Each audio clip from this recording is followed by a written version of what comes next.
언제 5조의 발표를 맡은 고재훈이라고 합니다. 지난번에도 발표를 했는데 이번 주에도 말하지 않았는데 왜 되어 있는지 몰라서 발표를 하게 되었습니다.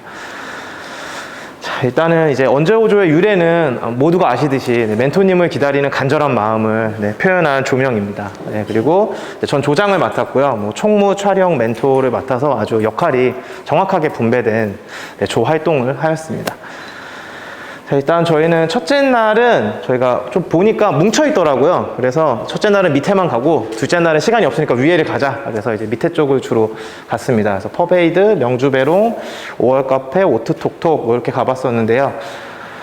조금 기억에 남는 건 5월 커피가 적상가옥이라고 해서 되게 기대를 하고 갔었어요. 근데 겉에는 너무 좋았는데 와 하고 들어가서 하고 나오는 그런 공간이라는 게 조금 아쉬웠고요. 그리고 퍼베이드 같은 경우에는 가신 분이 있었을 건데 그 에스프레소를 뿌려서 먹는 약간 생각의 전환을 한 부분이 굉장히 인상이 깊었습니다. 그리고 이제 둘째 날은 저희가 마더커피를 갔었어요. 왜냐면 감자를 이용해서 어떻게 했을까가 되게 궁금해요. 강원도 하면 감자 하잖아요. 뭐 감자드레요 뭐 이런 거 있잖아요. 그래서 기대를 하고 갔는데 아이디어는 좋았으나 약간 특색은 특별하진 않았던 것 같아요.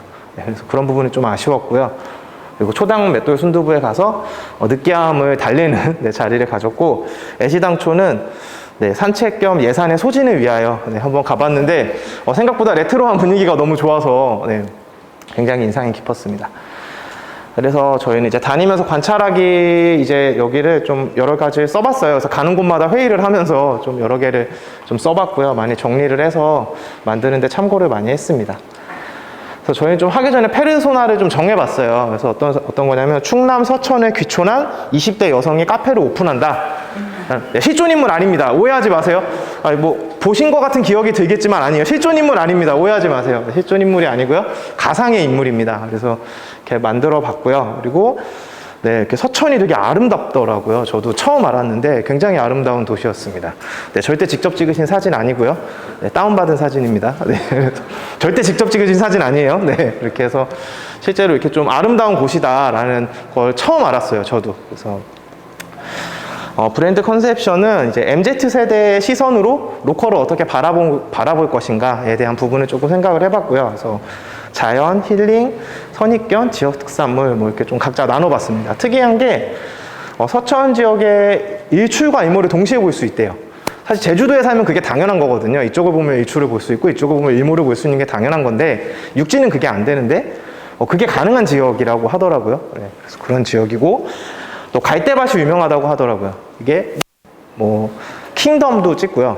뭐 공동경비구역 JSA도 여기서 찍었다 하고요. 굉장히 유명한 갈대밭이 있고 또 바다도 볼 수 있는 곳, 또 힐링으로 뭐 차박도 있고 촬영지도 되게 많고요. 그리고 요즘 풀멍이라고 하더라고요. 이렇게 도시에 계신 분들이 풀을 보면서 이렇게 멍하니 있는 풀멍이 있다고 해서.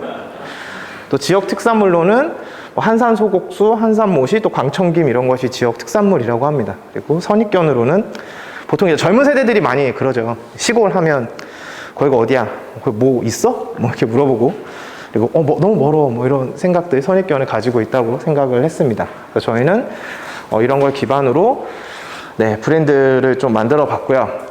철학은 서천의 땅에서 자라고 나는 생물들을 다스린다 라고 우리 멘토님께서 써주셨습니다. 깜짝 놀랐어요. 너무 거창해가지고. 그리고 비전은 서천의 생산물이 세상에 많은 사람들의 오감을 만족시킨다. 범지구적으로 세상의 모든 사람들의 오감을 만족시키고, 또 컨셉은 이제 Find Your 서천이라고 해서 당신도 몰랐던 서천의 무언가를 찾아보자, 뭐 이렇게 생각을 했습니다. 그래서 그레인 밸리라고 해서 땅에 솟아나는 만물의 곡식에서 따오고, 또 서천의 천자가 내천자라서 밸리라고 해서 이름을 지어봤습니다. 그리고 이제 메뉴는 저희가 두 가지를 만들어 봤는데요. 첫 번째는 신성리 카노입니다. 신성리가 갈대밭이 유명해서 영화 촬영을 되게 많이 했대요. 그래서 거기서 좀 영감을 얻었고요. 그래서 타겟 고객은 나만이 알고 싶은 힐링 스팟을 찾는 도시 생활자를 고객으로 잡았습니다. 그래서 잔에 6,000원 정도로 했고요. 그래서 여기 이제 솜사탕을 넣었는데 얼음이랑 솜사탕을 좀 넣어서 이게 갈대 같은 느낌을 주게 해요. 갈대가 멀리서 보면 좀 그런 모양이 정확하지 않고 모여있는 모습이잖아요. 그런 걸 해서 아메리카노를 부으면 싹 녹으면서 달콤한 음료가 되는 컨셉으로 해봤습니다. 그래서 이거를 당장 파실 계획으로 잡으신 것 같아요. 저희 멘토님이 이 정도로 디테일하게 미리수까지 적어주실 줄 몰랐거든요. 역시 시스템을 굉장히 잘 만드시는 멘토님이라는 걸 여기서 느낄 수 있었습니다. 자, 그리고 두 번째는 이제 메뉴는 소곡 봉봉이라고 합니다. 그래서 특별한 이벤트와 의미 있는 선물을 찾는 20, 40대 남녀를 타겟으로 잡았고요. 4개에 12,000원 정도 해서 조금 선물하기 좋은 형태를 생각을 해봤습니다. 그래서 올드하다고 느껴지는 지역 전통주와 모시를 젊은 감성으로 재해석한 초콜릿을 한번 만들어 보자 라고 생각을 했고요. 술병 모양의 초콜릿을 만들고 다크 초콜릿을 넣고 뭐 이렇게 금박 포장까지 하고 마지막에는 이제 모시로 뭔가를 감싸는 형태로 해서 좀 지역의 특산물과 함께 할 수 있는 컨셉을 생각을 해봤습니다. 네, 이렇게 해서 언제 5조의 발표를 마쳤고요. 네, 참가하신 분들, 또 멘토분들, 또 알파렛 분들 모두 너무 수고하셨습니다. 감사합니다.